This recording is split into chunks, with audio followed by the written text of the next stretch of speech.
안녕하십니까. 화요일 아침 여수 MBC 뉴스투데이입니다. 북한에 납치됐다 풀려났지만 억울하게 간첩으로 몰렸던 전남 지역 납북 어부들의 이야기 꾸준히 전해드리고 있는데요. 2달 전 독립호에 이어서 최근 탁성호도 법원에 재심을 신청한 가운데 전남도의회도 정책 토론회를 열어서 전남 지역 납북 어부 귀환 실태를 공론화하고 나섰습니다. 강서영 기자입니다. 1971년 여수 안도선원 등 31명을 태우고 납북됐던 여수선적 탁성호. 납치 직전까지 해군의 구조를 요청했는데도 선원들은 북한으로 스스로 탈출한 혐의로 징역 1년 6개월의 집행유예를 선고받았습니다. 어제 탁성호 선원과 유가족들도 법원 재심 청구를 앞두고 기자회견을 열었습니다. 여수선적 독립호가 전남 지역에서 첫 번째 재심을 청구한 지 2달 만입니다. 오늘 탁성호 선원 5명이 또다시 재심을 신청하기로 하였다. 북한 경비정에 의해 강제 납치 당했음에도 기록상으로 명백한 전례 없는 납북 사건이다. 같은 날 전남도의회 기획행정위원회는 전남 지역 납북귀환 어부 실태와 지원 방안을 논의하는 정책 토론회를 열었습니다.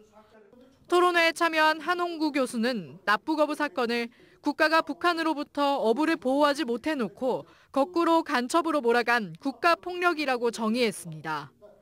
이어 납북귀환 어부 문제가 더 이상 동해안에만 국한하지 않는다고 강조하면서 남해안 납북 어부들의 실태와 진실 규명을 위해 전남 지역사회가 힘을 모아야 한다고 주장했습니다. 납북 어선 중 전라남도 선적은 과거 언론 보도를 통해 드러난 것만 최소 21척, 탑승 인원은 186명으로 추정되고 있습니다. 또 납북됐다 귀환하지 못한 전남 지역 어부도 최소 47명에 이르는 것으로 알려졌습니다. 시정선, 경계선하고 한참 멀리서 여수에 무슨 납북 어부야? 라고 일반적으로 생각하기가 쉽습니다. 그런데 이제 보면은 전라남도는 동해안, 서해안 양쪽을 다 갔다고 생각합니다. 전국적으로 봐도 사건 3,600여 건 중 해결된 비율이 1%대에 그치는 납북 어부 사건. 전남 지역에서는 더욱이 생소하게 여겨지는 남해안 납북 어부 사건이 여수 어민들의 잇따른 재심 신청과 지역사회의 정책적 관심으로 조금씩 수면 위로 드러나고 있습니다. MBC 뉴스 강서영입니다. 전국의 농수축협 조합장을 뽑는 동시조합장 선거가 석 달 앞으로 다가오면서 또다시 잡음이 불거지고 있습니다. 지역의 한 농협이 조합원들에게 영농자재 교환권을 지급하기로 했는데 선거를 의식한 선심성 정책이 아니냐는 논란이 불거지고 있습니다. 문형철 기자입니다. 광양의 한 농협이 최근 조합원들에게 보낸 안내문입니다. 특별 환원 사업으로 조합원 1명당 20만 원의 영농자재 교환권을 지급한다는 내용. 전체 조합원은 2,900여 명으로 농협 측은 이번 사업을 위해 지난달 6억 원의 예산을 편성했습니다. 이를 두고 일각에서 반발이 터져나오고 있습니다. 차기 조합장 선거가 석 달도 남지 않은 상황에서 표를 의식한 선심성 사업을 하고 있다는 겁니다. 3개월 후에 주모되는데 지금 전에 위험해서 현재 다 그런 말을 한 거죠. 해당 농협 측은 지난해보다 수익이 10억 원 넘게 늘어 환원 사업에 대한 건의가 이어졌고 이사회와 대의원 총회 등 적법한 절차를 거쳐 결정한 것이라며 선거와는 무관하다고 선을 그었습니다. 하지만 이미 올해 초 조합원들에게 영농자재 교환 카드가 지급된 데다 연초 사업 계획에도 없던 것이어서 일부 조합원들은 지급 배경에 대해 의구심을 떨쳐내지 못하고 있습니다. 예년에 하지도 않았던 걸 해갖고 어차피 저희 돈인데 생색내기용 선거용으로 이렇게 퇴직된 것 같아서. 비단 광양뿐만 아니라 조합장 선거를 앞두고 상품권, 교환권을 지급하거나 조합원 단체 여행을 추진하는 사례가 전국적으로 적지 않습니다. 노동조합 등이 지속적으로 문제를 제기하고 있지만 대가성 여부를 판단하기가 쉽지 않아 입건이나 처벌이 어렵고 마땅히 제지할 방법도 없습니다. 농협에 대한 관리와 감독이 좀 허술하다 보니까 오히려 더 이런 예산들을 증액하고 있는 것이 현실입니다. 제도의 맹점을 이용하고 있는 게 아닌가. 한편 지난 2015년 첫 동시조합장 선거와 관련해 전남 지역에서 선거법 위반 혐의로 고발되거나 경고 처분 등을 받은 사례는 모두 112건. 4년 뒤 치러진 2회 선거에서도 104건이 선관위에 적발됐습니다. MBC 뉴스 문형철입니다. 정부의 고흥 우주산업 클러스터 지정이 임박한 가운데 고흥군이 특화지구내 전담 조직 구성 등 기반 조성을 위해 선제적으로 나서야 한다는 지적이 제기됐습니다. 최근 열린 고흥군 우주산업발전협의회 28차 회의에서 관련 분야 전문가들은 정부가 이달 중순 국가우주위원회 심의를 거쳐 우주산업 클러스터를 지정할 계획이며 고흥군이 발사체 클러스터와 유무인기 산업 발전을 위해 기반 구축에 나서야 한다고 지적했습니다. 고흥군은 발사체 산업 클러스터 조성이 가시화되면 명실상부한 우주항공 중심 도시가 될 것이라며 우주산업의 전후방 산업 발굴과 예산 확보에 주력하겠다고 밝혔습니다.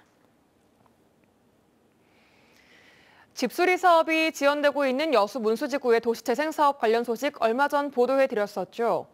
그런데 같은 사업을 진행했던 여수 지역 내 다른 마을도 문제가 심상치 않았습니다. 보도에 김단비 기자입니다. 도시재생 사업으로 지난해 완공된 여수 광림동 셋들마을 커뮤니티 센터입니다. 사무실과 작업실 등을 갖춘 4층 규모의 새 건물이지만 불은 꺼져 있고 인적이 없어 썰렁합니다. 14억을 들여 지어진 이 건물은 활용을 못하고 사실상 방치돼 있습니다.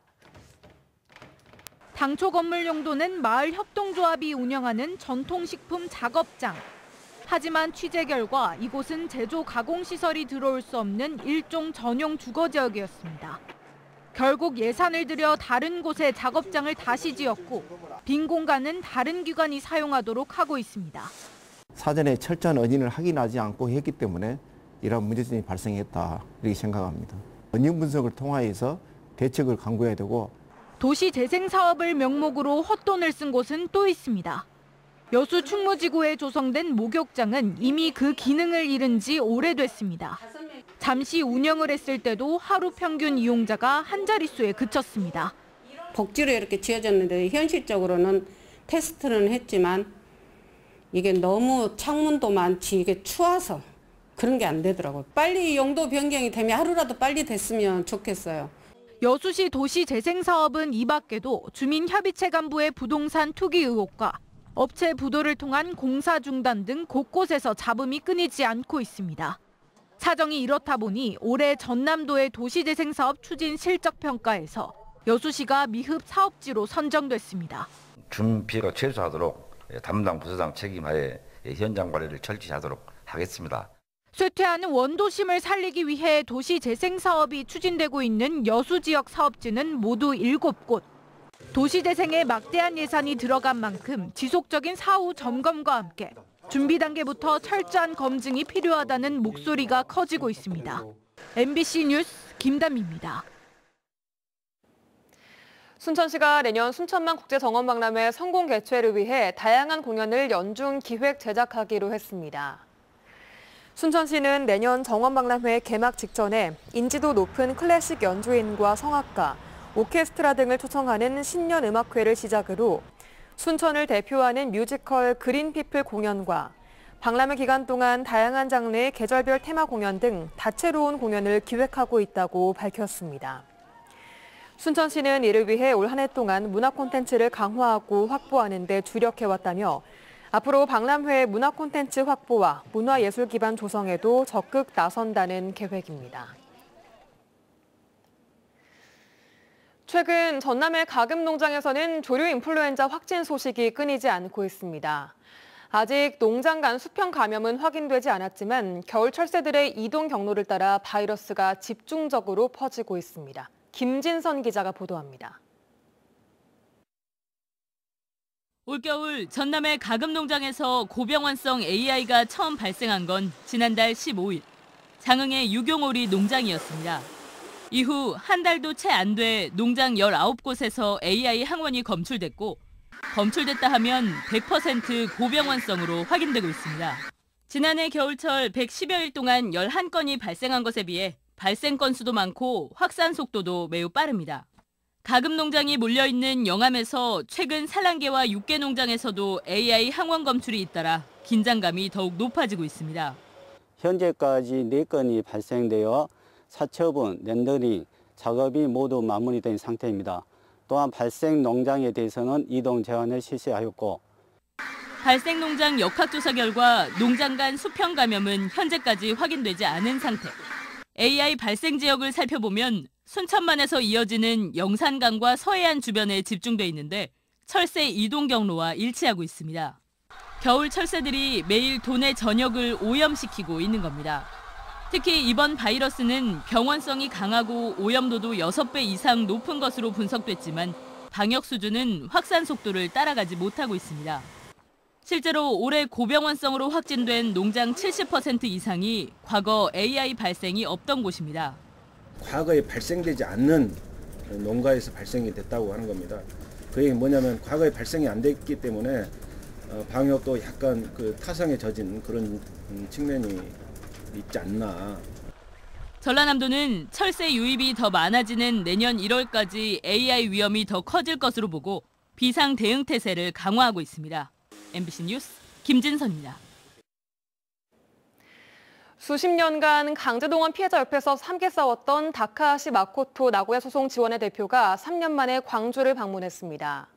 다카하시 대표는 최근 우리 정부가 보였던 미온적 태도는 피해 당사국 정부로 적절한 태도는 아니라고 비판했습니다. 우종훈 기자가 취재했습니다. 강제동원 피해자 양금덕 할머니와 다카하시 마코토 나고야 소송지원회 대표가 광주에서 만났습니다. 일본 미쓰비시 중공업을 상대로 소송을 낸 지 24년, 한국 대법원의 승소 판결이 있은 지는 4년이 지났습니다. 원고 5분 중에서 2분만 생존한 상황. 시간과 싸우는 이들에겐 서로의 건강을 묻는 일이 무엇보다 중요합니다. 네.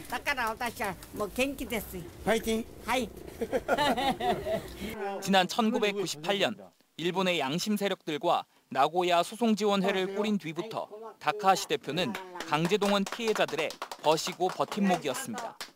반갑게, 제일 반가워. 아주 늘 우리 가족이나 한 가지요.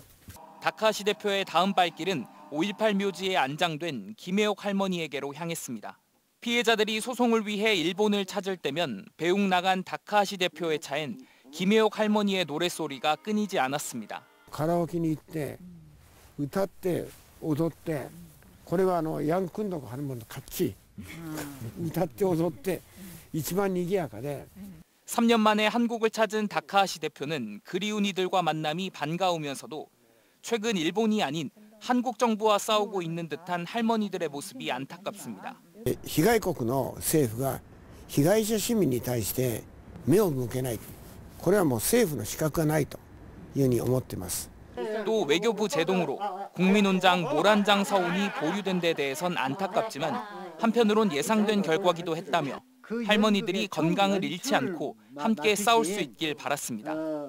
近代身体被害のことを知ってからもう35年になると、36年になる。でまだ解決してない。本当に加害国の市民として申し訳ない。本当に申し訳ないと思いつつ 다카하시 대표 등은 이번 방문 동안 지난 2003년 나고야 현지에서 근로정신대 문제를 고발한 연극 봉선화가 내년 광주에서 공연되기를 희망한다는 뜻도 전달할 계획입니다. MBC 뉴스 우종훈입니다.